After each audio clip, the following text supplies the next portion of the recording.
esse aqui é o primeiro setor, o setor pré-matrimonial. Vamos lá para o outro. Agora nós temos o setor pós-matrimonial. Então, se tem o pré, quem é que vai cuidar desse casal a partir do momento que ele celebra o seu sacramento? É o setor pós-matrimonial. Aqui também quase não tem trabalho, né? É cuidar do casal a partir do casamento até a morte. Morreu, tá bom. Morreu os dois. Se casar jovem, vive uns 60 anos, 70 anos junto, mas só 70 anos de trabalho. Então, oferecer ajuda e formação para recém-casados e grupos familiares. Formação contínua para a vida conjugal, familiar e comunitária e celebrações especiais. Então, vai cuidar do Dia das Mães, Dia dos Pais, Semana da Família, Semana da Vida, Dia do Nascituro, Natal, Páscoa, sei lá, coisas assim onde a gente pode dar destaque para a família. Viu? Bem curtinho, né? E por fim, nós temos o setor chamado de casos especiais. Então aqui nós vamos trabalhar com algumas situações especiais que a família vive. O documento do Papa, ele trabalha mais do que essa situação citada aqui, de casais em segunda união. Ele vai falar de migrantes, por exemplo, enfim, algumas situações particulares que alguns grupos de família experimentam, né? E aí nós precisaríamos de uma pastoral específica, um trabalho específico, nômades, ciganos e assim por diante. Mas o nosso trabalho importante dentro dos casos especiais são os casais em segunda união. Ou também, embora o Padre Sidney discuta o termo, ele é usado no diretório da pastoral familiar e nós usamos nessa nomenclatura, nas diretrizes da diocese, casais em nova união. Né? Casais em nova união, porque nós temos casais aqui que estão, por exemplo, numa terceira união, não só segunda, né? Uma terceira união. Pode ter ficado viúvo, se casou, separou, e aí já está numa terceira. Então, segunda união e seus filhos, o trabalho desses casos especiais, para que eles sejam acolhidos, acompanhados, incentivados conforme sua situação a participarem da vida da igreja segundo as orientações do magistério. Solteiros, viúvos, viúvas, né? Então, por exemplo, a gente sabe que o número de viúvas é muito grande no Brasil. Se a gente olha a estatística e vê o número de homens casados que morrem todo dia, então você vai saber o número de viúvas que a gente tem. Ora, quem é que assiste essas pessoas? E a grande pergunta, né, para nós é como a igreja assiste essas pessoas? Que atenção nós damos na evangelização? Que grupos nós temos? Isso é uma pergunta muito importante. E aí uma outra realidade que nós vamos ter que ir também enfrentando, embora a gente tenha a pastoral do idoso, né, da terceira idade, é a situação dos idosos.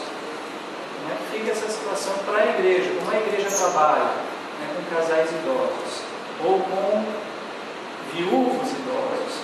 E uma outra problemática hoje que está se tornando comum, infelizmente, casais com uma longa vida matrimonial se separando.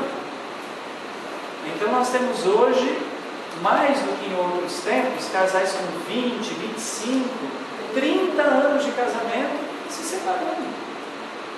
De repente o casamento se tornou, né, chegou num momento assim, num fardo tão pesado, e essa sociedade que prega a liberdade a qualquer preço, acaba dizendo, olha, mas por que você está vivendo essa situação? Você não precisa, vai ser feliz, né? Largue esse homem, largue essa mulher que te dá tanta dor de cabeça e faz o que você quer, você vai ver como vai achar felicidade, né? Nós precisamos pensar nessas situações. acompanhar as diferentes realidades das famílias de imigrantes, mães e pais solteiros, famílias com filhos deficientes ou drogados, famílias distanciadas da igreja, matrimônios mistos. O que é matrimônio misto? É entre um homem e uma mulher.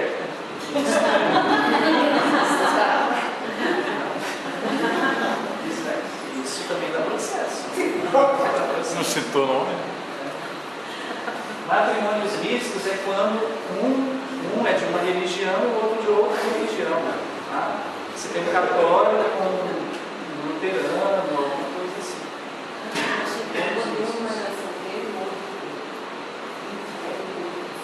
Não.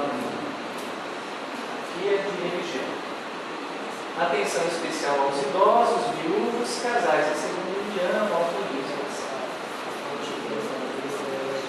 Quem são os responsáveis pela pastoral familiar? Então, a gente tem a hierarquia toda aí, né? Bispos, sacerdotes, diáconos, religiosas, agentes leigos devidamente formados, né?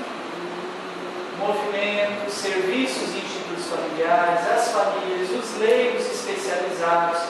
Então, você pode ter, por exemplo, contar aqui com a ajuda de advogados, psicólogos, médicos, pedagogos e assim por diante, né?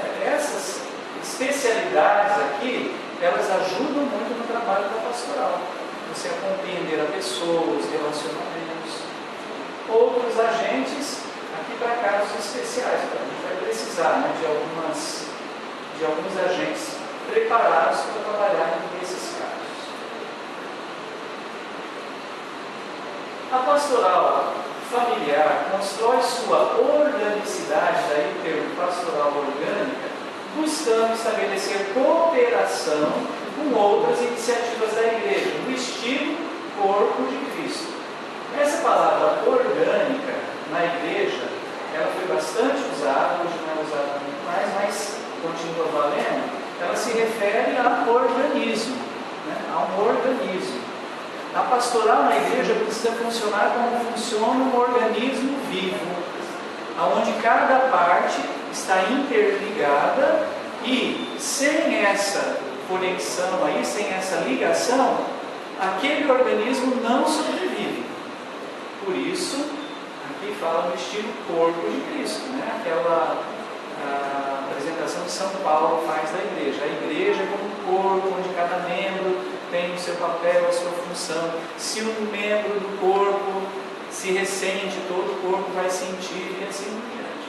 Então também a pastoral familiar, ela precisa trabalhar nesse nível aqui, como um corpo, como membro de um corpo, cujo corpo em si é a igreja. É uma pastoral bastante abrangente.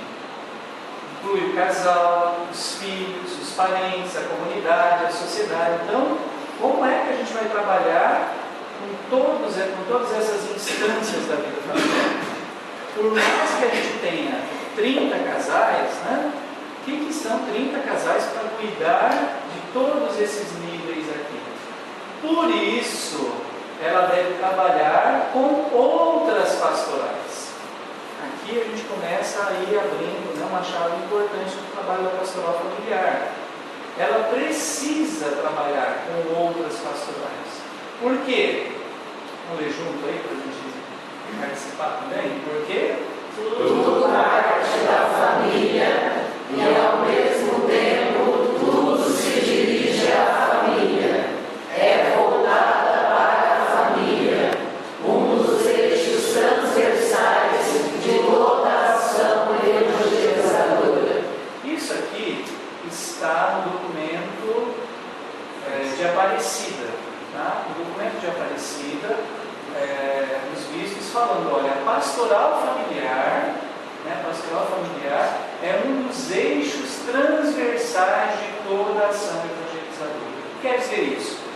Que você imagine todas as pastorais, né, uma do lado da outra, e a pastoral familiar passando por todas elas. Então, na ação evangelizadora da igreja, o trabalho da pastoral familiar é como esse eixo que une todas as pastorais. Por quê? Porque tudo parte da família, tudo se dirige à família, tudo é voltado para a família. A catequese infantil, catequese de adolescentes, de jovens, de adultos, nas suas várias formas, grupos de reflexão, as outras pastorais, né, que nós temos na igreja. De certa forma, todas elas atingem a família. Então, a pastoral familiar precisa trabalhar com as outras pastorais. E nela, todas as pessoas têm lugar na pastoral familiar. Todas as pastorais, movimentos, serviços, institutos, de uma maneira ou outra, têm sua contribuição a dar, como também sua contribuição a receber. Daí que uma parte dessa organização do trabalho da pastoral familiar pode ser realizado também com ou por outros grupos. Às vezes a gente tem um grupo na paróquia que é especialista em retiro. Eles organizam bem retiro, eles sabem estruturar, enfim. Por que não passar a organização de um retiro de casais para esse grupo? Ao invés de a gente assumir, a gente aqui, vamos dizer que vocês são os agentes da pastoral familiar, então por que vocês assumirem isso, assumir à frente todo o trabalho, quando um outro grupo que tem mais experiência, de repente, com retiros, poderia fazer isso? Então é assim que a gente vai tentando ir colaborando um com o outro. Em muitas paróquias, quem acompanha os pais das crianças da catequese são os agentes da pastoral familiar. Então eles podem fazer o trabalho de evangelização dos pais. Não precisa deixar para o catequista. Então a gente divide o trabalho, né? E vai por aí. Né? Por exemplo, nós precisamos, falava lá nos casos especiais, fazer o trabalho com os drogados, os dependentes, né, de álcool, droga, enfim, dependentes químicos. Nós não precisaríamos necessariamente organizar aqui um grupo que vai trabalhar com a dependência. Por quê? Porque a gente já tem outras pastorais, movimentos que fazem isso. O que nós precisamos então? Articular, dialogar, dividir, né? Olha, como é que o trabalho dessas pessoas aí, dessas pastorais, como Cristina, por exemplo, trabalha com dependentes de álcool, como é que o trabalho deles pode nos ajudar no processo de evangelização da família?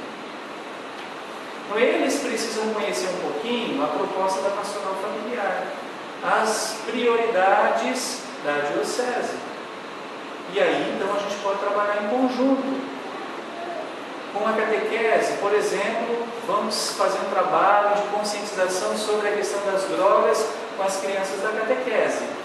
Veja, aqui a gente já ampliou um montão, né, o espaço de atuação da pastoral familiar.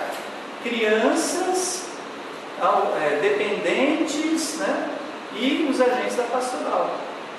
E assim por diante. Né, a gente vai tentando articular, porque senão realmente começa a sobrecarregar demais. Acho que o trabalho principal da pastoral familiar é pensar nisso. Como articular todos esses trabalhos.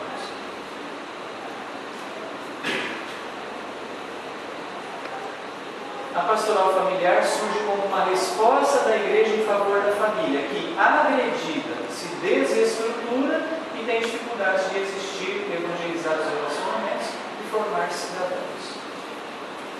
O Papa João Paulo II dizia que o futuro da humanidade passa pela família. Então, o futuro da humanidade passa pela família. Daí a importância que tem o cuidado nosso, né, com a família. Na medida em que descuidarmos dessa instituição básica da sociedade, que é a família, na medida em que não a reconstruirmos e fortalecermos, na medida em que a deixarmos ir à deriva e não lhe dermos condições ótimas de cumprir sua vocação e sua missão, nessa medida o futuro da humanidade fica ameaçado. E aí, né, por exemplo, essa insistência da igreja, principalmente através do Papa, em que não haja uma mesma definição para determinadas uniões na nossa sociedade com a união do casal.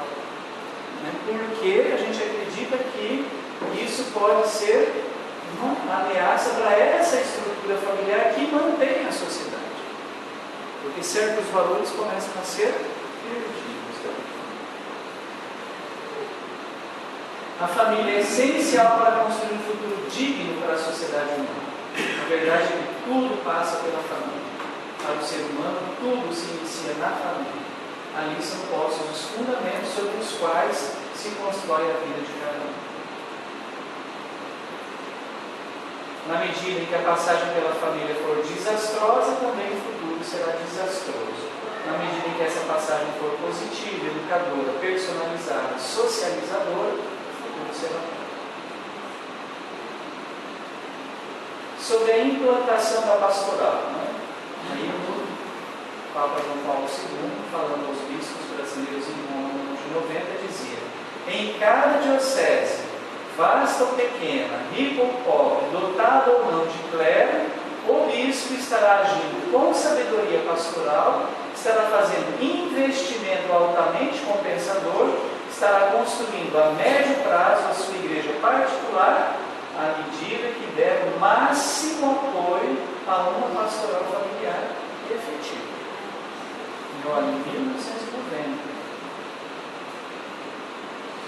Em 91, a família deve ser a vossa grande prioridade pastoral. Sem uma família respeitada e estável, não pode haver organismo social sadio. Sem ela, não pode haver uma verdadeira comunidade eclesial. Bento XVI, na Conferência de Aparecida. Vamos ler juntos? Em toda diocese se requer uma pastoral familiar intensa e vigorosa para proclamar o Evangelho de família, promover a cultura da vida e trabalhar para que os direitos das famílias sejam reconhecidos e respeitados. Isso em 97, bem recentemente. Mas eu ainda quero destacar aqui o que o documento de Aparecida tratou sobre